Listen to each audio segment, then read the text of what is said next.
So take a look at this split screen for a moment. Trump first appearing before the public as a criminal defendant, right?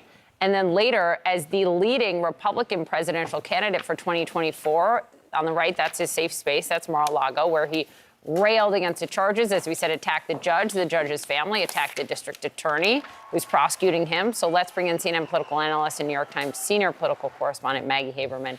It was great to follow your tweets in real time last night as the former president was speaking.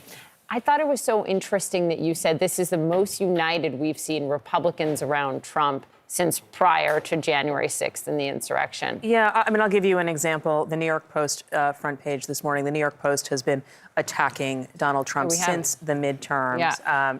And today they choose Donald Trump over Alvin Bragg, right? And so I think you're going to see a lot of that because so much of our politics now is about who you are against versus what you are for.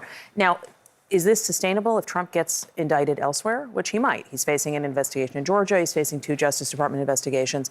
We expect some resolution on all 3 of those in the coming months. I don't know that much freight is sustainable, but for right now, Trump's folks are assuming that they can point to this first indictment and say, see, this means all of the rest of these are all political. And you saw Trump do that in his speech last night. Yeah, you did. You did as well.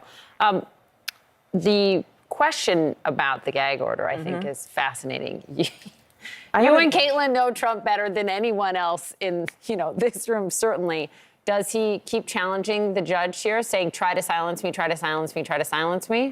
Yes, but I don't think that's the only thing that he's doing. I think he is trying to get the judge to recuse himself. I think that is part of what Trump's game here is, because he attacked the judge into recusing himself? Into saying the judge has too many conflicts, and therefore there's going to be, that is what this is about, in part. Now, it's also in part about the Trump doesn't believe systems ought to apply to him, and he's going to push them as far as he can.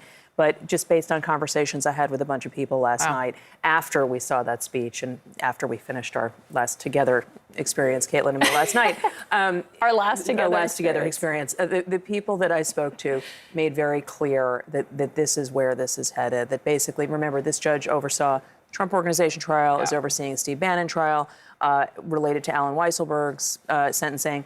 So Trump is trying to change the judge, which is one of the things we've seen Trump do in other cases over time. And guess what? The Trump Organization trial had business falsification charges in it, so you can't ignore that. That's right. We did learn some new information, though, in this indictment and statement of facts yesterday about David Pecker, who ran the company that publishes the National Enquirer, being invited to the White House to be thanked for his help to Trump during the campaign. That was news to me, and that in everything that I read, there were a couple of things as you're reading the statement of fact that goes along with this indictment. And Paula is absolutely right in making the point that it's not clear exactly what the underlying crime that this relates to is. But when you read that statement of fact, there were so many things that happened that we had forgotten about. I had forgotten that AMI, the National Enquirer, paid a doorman who had made what turned out to be a false allegation against Trump. But buried in there is this fact that David Pecker went to the White House and Trump thanked him for his help during the campaign.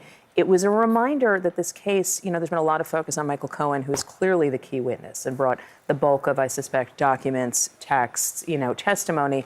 But there are other pieces that support what Michael Cohen is saying. And I think that David Pecker's testimony, remember, he was the first witness this grand jury heard from. He was one of the last witnesses they heard from. They brought him back. I think he will be really key as well.